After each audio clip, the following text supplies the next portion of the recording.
are just so resilient. And flowers for me, I believe, are like God's laughter and God's smile. And I brought a daisy because I have so much love for my daughter Daisy, and I have so much love for Mother Earth. And I believe you can see the beauty in the Mother Earth in a single resilient daisy. That's why I brought it. It's beautiful.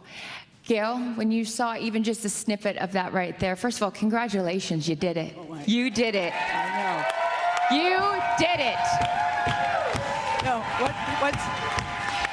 No, what's funny about this, Chris, is that our instructor, Sarah, my new best friend, said, "You are my most success story because I've never trained anyone that was afraid to fly or was a nervous flyer. So I consider you a big success."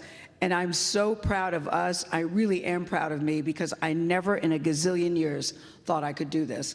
And I just saw a video of us walking up the, I don't want to call it plank, but what's the proper thing, Lauren? That's right. You can call it anything you want. You're an astronaut. No, but dancing on the threshold of life. Yes. Walking up the platform and people are ringing the bell and everybody's smiling and I'm just walking in. And it's because at that moment, I was so afraid. I just wanted to get into my seat because I just wanted to let the training kick in. I just wanted to get inside the capsule and sit down. So the process of walking up there was a little daunting for me. And I got a text from a friend who's from Germany. So, you have to appreciate the sense of humor. He says, once you get there, you're going to feel like it's sex with the gods. I said, well, that's never had sex with a god to my knowledge, so thank you for the visual. I didn't think that, but I did think that all the stuff that you hear about the blackness and the blue is it's a neon blue, and it's still and it's quiet, and we were all feeling this experience together. I know I will never forget it. So for me, it just says to me, if I can do this, I was telling these guys, I might even now get my ears pierced. I've never gotten my ears pierced because that hurts. But I walked out of there thinking, gosh, I can do anything. I can do anything. Aww. And when you get out and they say, welcome home, never felt and sounded so good. Oh, that is it's so amazing. And you just summarized so many different things because so many people are afraid of a lot of things. Yes. But your fear was a big fear. A big fear. And so for you to conquer that and do it with such humility and such vulnerability too, instead of trying to act tough, instead of trying act brave, just be who you are. And Lauren, you always talk about this. Who you are is enough. If you are there, then you belong. And guess what, Gayle? You belong in the astronaut club. Oh, thanks. I still struggle with that word. Because I know Mae Jemison is here. Sian is here. No, I know. But I know. I honestly can't feel astronaut title yet. I'm very glad to be part of the club. But I look at these women and I go, wow, wow, wow. But I'm so happy to be a member in any kind of way. Absolutely.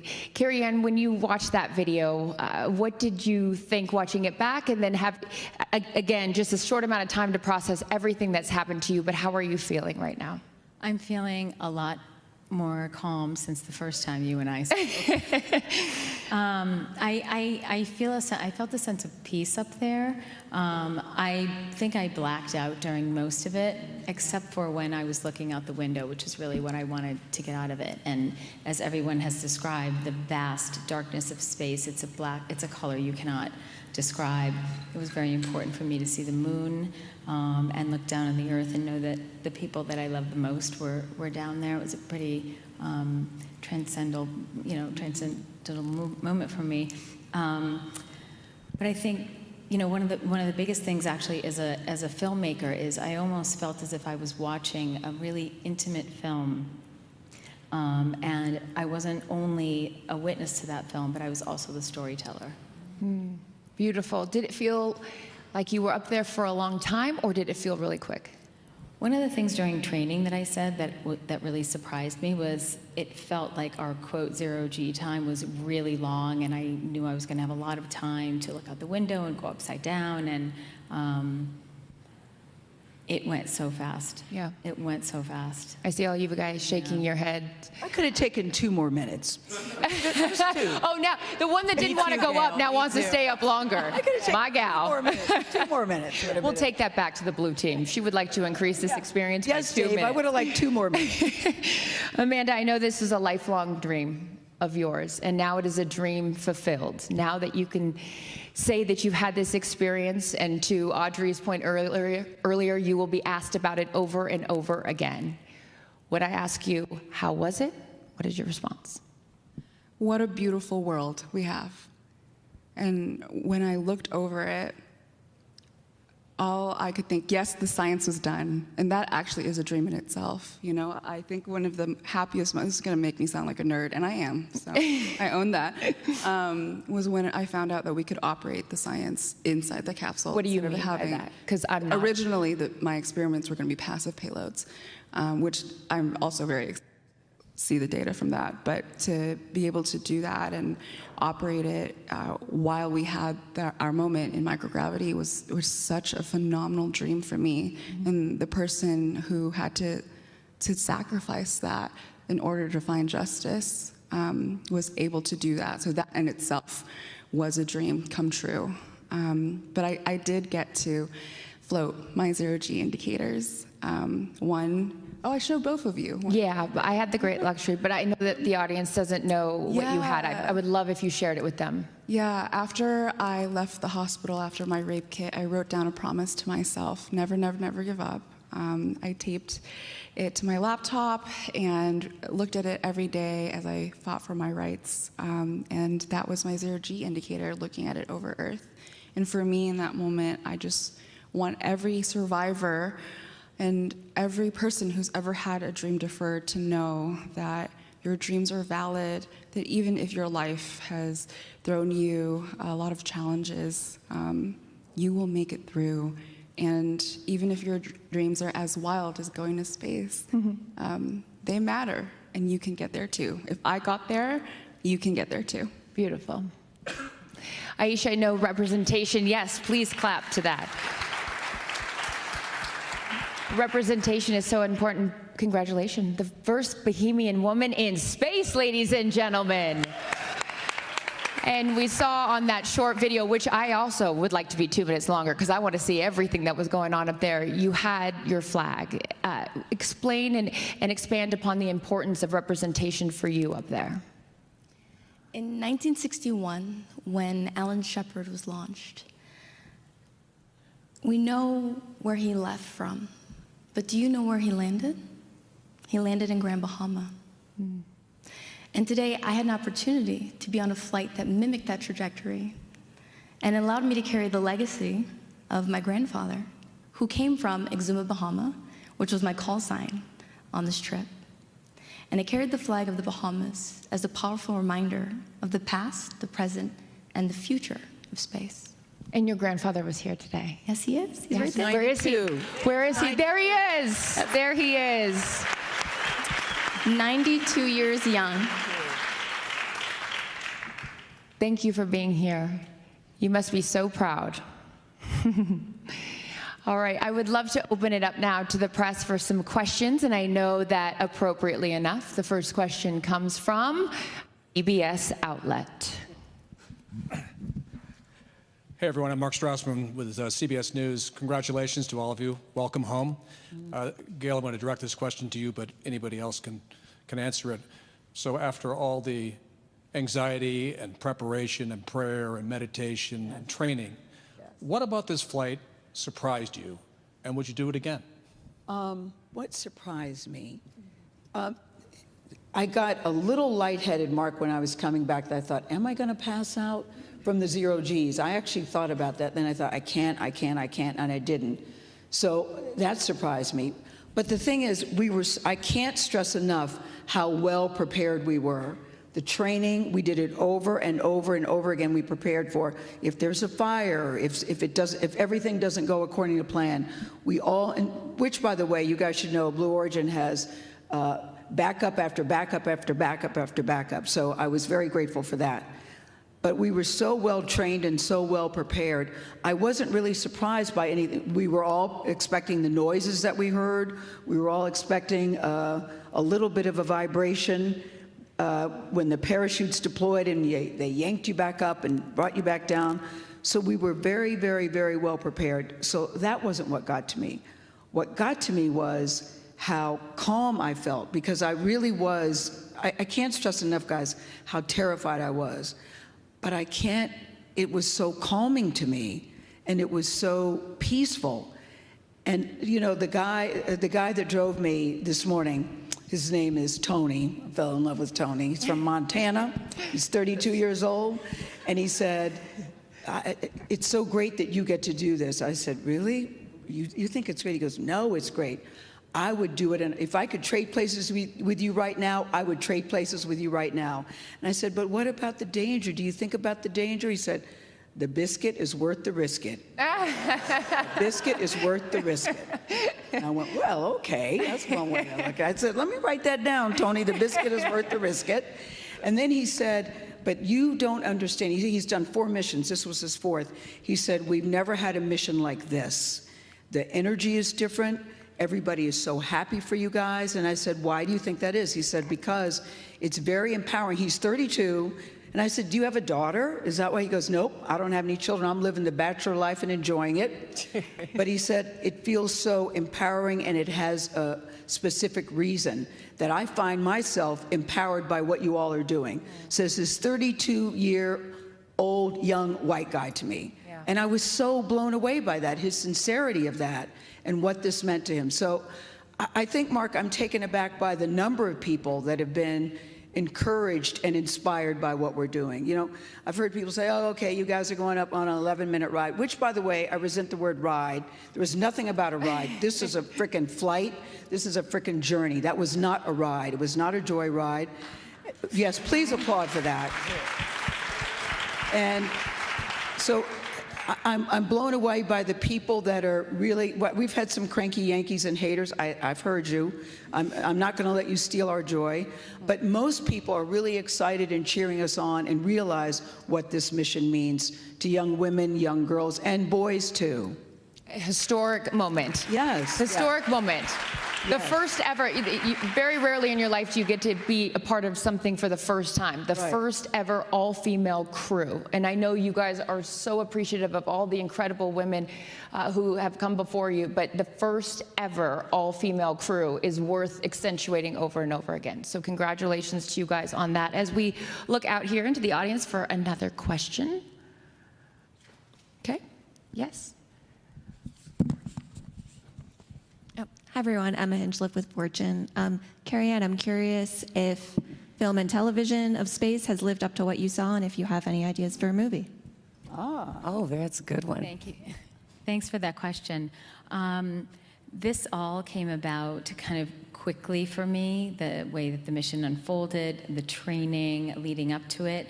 And so I didn't really have a lot of energy to think about how I would put a film together for this, nor prepare for it. I really wanted to be in the moment. I wanted to live this with my crew. But I do believe women are underrepresented in many industries. Equity in male-dominant industries is not getting any better any sooner.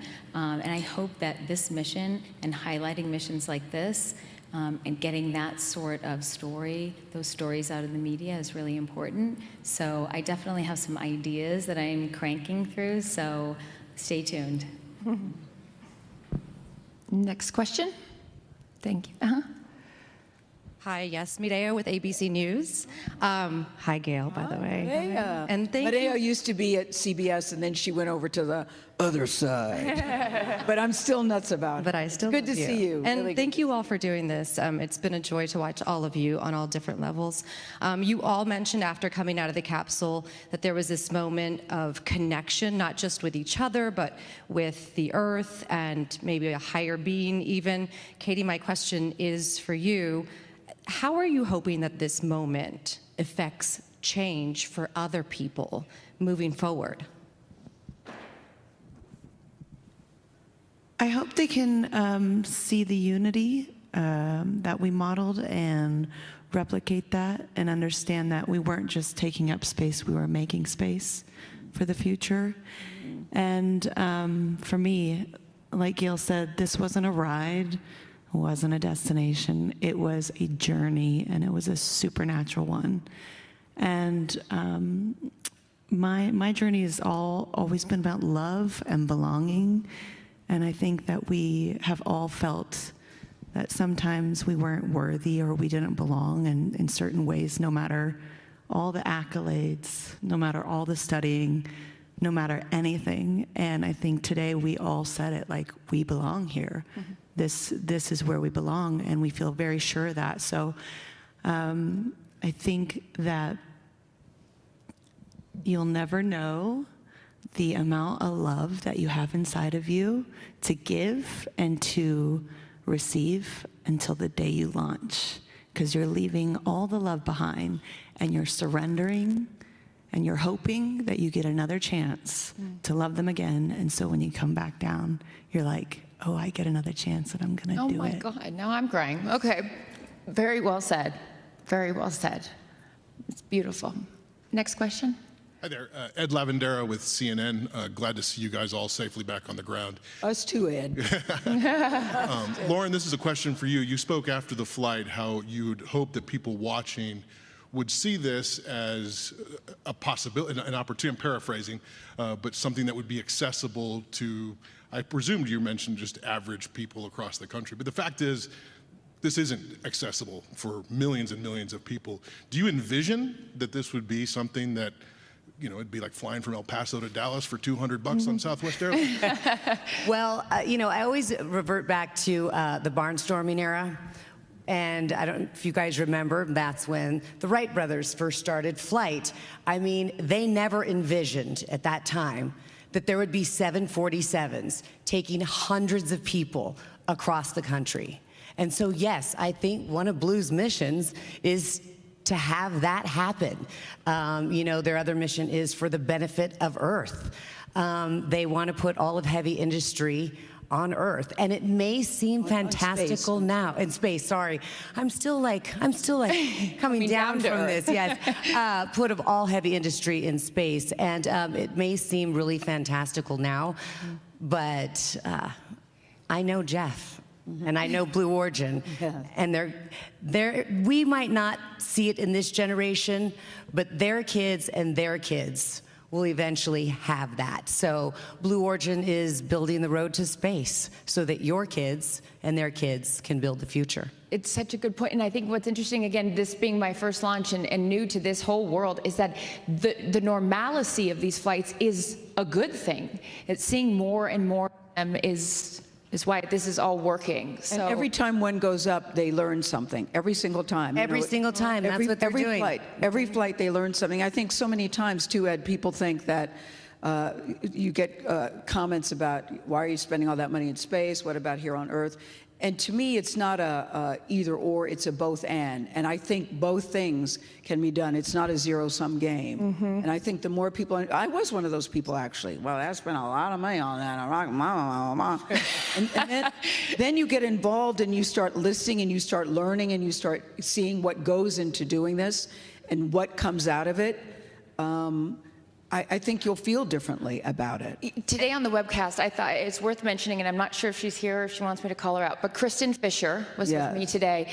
Both her parents are astronauts. There she is. Her mother was the first mother in space, right there. Her mother, Kristen, was 15 months old, and her mom went up in 1984, and Kristen was only 15 months old.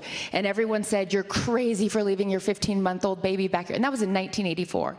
And think now we sit here, as we just witnessed, the 11th human flight on Blue Origin, and we have mothers, and we have a grandmother that went to space. So seeing the frequency in which this is happening speaks to, I think, again, I'm new here, so I'm not trying to be the expert. I just observation as now a fan, because I would encourage anyone that has never been here, like me, prior to today, come here and see what they're doing. It is awe-inspiring, and it's motivating, and it makes me emotional. But I do think it's tough, though, when you talk about mothers. I mean, I'm a grandmother, because in the back of your mind, you know there's a risk, Clarissa. You do know that. And I, at one point, had started writing a letter to favorite son, Will, and favorite daughter, Kirby, and Oprah. Those are my 3 kitchen cabinet. And I was going to leave it on my kitchen counter, saying, many things that I wanted to say. And then I started writing, I don't even want to put that in the universe. I don't want to put that in the universe. I want to go in this thinking that I'm going to return with all my body parts, and that I can do everything that I said I wanted to do. But you can't help on some level think about it. Sure. And I'm not a risk taker, but I do believe when a mission is this big and you're working with the company that you know, I can't tell you how safe I felt with these people here. When you know that I think this flight, I guess what I'm trying to say, is so much bigger than us sitting on this stage. We all know that. This is great and wonderful, but we all know it's so much bigger than what we just did today, and bigger than all of us. And going back out in the world outside of here and telling everybody your story. You guys are all storytellers. In the audience, I know we have another question. Hi, this is Brian from People. I'll stand up. Sorry. This is Brian from People Magazine. I just want to congratulate you all, and it was such an honor to watch. Gayle, you spoke a little bit about this before, and you kind of mentioned it again. But I was wondering, we've seen some chatter online. If you could respond to, the criticism that you have seen about, the flight. Yeah, thank you. Well, this is what I feel, Brian. I feel anybody that's criticizing doesn't really understand what is happening here. And we've all heard it, and we were even all talking about that. And I hope that they will do a deep dive into what this represents. We can all speak to the response we're getting from young women, from young girls, about what this represents. So, I made reference to it being a ride. This is really a lot of work, what went into getting us up and getting us down. Thousands Lauren, you should pick up well, on this. I'll take it a little bit. I get really fired up a little bit on this because what I would do is I would love to have them come to Blue Origin and see the thousands of employees that don't just work here, but they put their heart and soul into this vehicle. And, rocket scientists, engineers, all kinds of people, they love their work and they love the mission. And it's a big deal for them. So when we hear comments like that, I just say, trust me, come with me, I'll show you what this is about. Yep. And it's really eye-opening. Even when I see the rockets, I've seen it, a bunch of times. And when I saw the rocket that we were going to fly on, we were all there. I took a step back and I was like, wow. I can't imagine all the work that went into this one rocket to send all of us ladies into space. Yeah, and by the way, thank you to everyone at Blue for that, because that was a moment. We all kind of just took a deep breath. Oh, that was a scary moment. I was a wow, like, God, that thing is big. She's pretty, but she's big. But I would go back to Brian, too. People think it's an either-or situation. You should hear Aisha's story. She's told that you're dreaming too big, you need to dream smaller, when she said she wanted to be an astronaut. Amanda is a sexual assault survivor who had to choose between pursuing justice or going into a space program, and now they're both sitting here. You look at these, I don't have to tell your story. You should say, no, Aisha, you should say when people say I want to tap criticism. in here, Brian, because I wish those who were criticizing the mission could read the messages in my inbox. There you go. When I decided that I was going to pursue aerospace engineering, it was after my high school guidance counselor told me that I should pursue cosmetology, because she did not think that I would be suited for this field. I went from pre-algebra in community college to do 2 degrees in aerospace engineering to working for NASA to being able to sit on the stage and say it is bigger than the criticism. She's a rocket scientist, just saying. I am seeing boys and girls around the world say, I am inspired, and I see myself in this crew. We all are no stranger to watching Star Trek, and what did they have? They had artists, they had musicians, they had journalists. They had all people on the crew, because we need all of us. And when I look at this stage, and I'm sitting with these incredible women, we advance science today. More people are going to be able to do meaningful research with Blue Origin because we collected data. And it wasn't just plant biology. We studied human physiology. We contributed to the knowledge base of what people know about women. We flight qualified hardware so that more people could use our hardware to fly. It is bigger than the criticism. We are inspiring the world right now. Any other questions, Brian? Or Brian was like, yeah, it's actually the person next to me's question. I just asked it, so. Brian, I'm a People Magazine subscriber. We hear your question. We hear your question. I also want to point out that we had a female crew member 7 who did Sarah. Yes. Where is Sarah? You had 2 crew member Yes. 7s, yeah. exhaustedly and wonderfully and Patiently. patiently Very patient. trained us and prepared us for every possible situation. We also had a lead capsule communications person. She was amazing as well. And so I think Jeff is also, working toward equity in the workplace. And that is also a good message here too. Next question. Hi, all. My name is Samuel Maude from Elle. It's good to see you all again, and thank you so much for doing that beautiful cover for us. We're really so happy with how it turned out. My question is for Katy, and you mentioned that you sang What a Wonderful World up in the capsule, and I wanted to hear from you if you knew you were going to sing that song before and why you picked that song. Well, I don't know if any other pop stars have been to space, but I thought I wasn't sure if I was going to sing or if I wasn't, because I just wanted to honor my fellow astronauts and just, hold the space in space. But I did come around to just singing a little bit of What a Wonderful World. And I didn't pick one of my songs because, again, it's not about me. It's about the collective. And it's about the view that we get to see, that we're humbled by, and how wonderful our world is. And so I just thought that was very apropos. And I was singing that song years ago and had no idea I'd take a little snippet of it. What did you all start thinking when she started singing that? Were you just like, oh my gosh? It was great, Carissa, because we'd been asking during every rehearsal, Sam, this is why this is such a good question. During every rehearsal, we said, Katy, you got to sing something. You have to. We were begging her. Firework or Roar to the Moon and the Stars? You got to sing something. She goes, actually, I don't. She did tell us that. We were like, what? She said, actually, I don't. So when she started singing, weren't you guys all surprised when she started singing? I stopped talking. Yes. Just listen. Well, and I can say this as your friend, that takes a lot. And I love you. That's true. I love you so much, I can say that. So you definitely left a mark. And Katy, the perfect song, too. It was so beautiful. No one wanted to join in, which we might have done if you had sang Roar or Firework. But no one wanted to join in because her voice was so beautiful singing What a Wonderful World as we're coming back down. It was quite a moment. Beautiful. Next question. Hi, Eva Monterrey with NBC Telemundo. Congratulations, everyone. Katy, you sung about being strong, about roaring and rising up. But during liftoff, with the rocket shaking beneath you, did you feel that powerful, or did you feel overwhelmed or fearful? And if you would like your daughter to go to space? Oh, that's a good one. Since Daisy's been 3, she's always been like, Mommy, I want to touch the moon.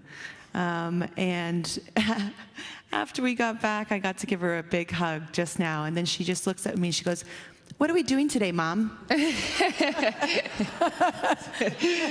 was like, you can have your iPad.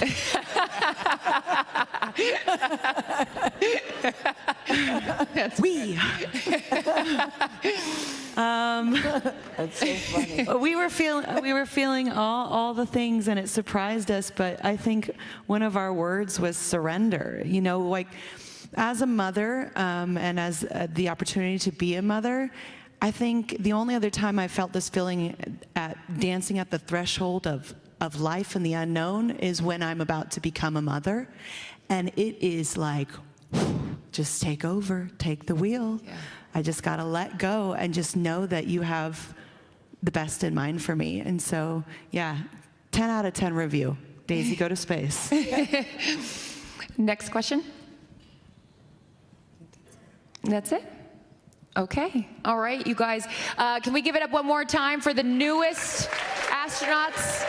here at Blue Origin, a historic mission. I have to say, what an honor it has been to be in your guys' presence the last few days. Congratulations on achieving your dreams, on even living out dreams you didn't even know that you had, and now going back out into the world to tell your stories. So congratulations, you guys. Thank you, Carissa. Thank you. We're going to let the newest astronauts exit to the left here, or our stage left. I'm going to ask again that the press just stay seated for a minute, and friends and family can make their way out that door right there. Thank you guys so much. Enjoy the rest of your day.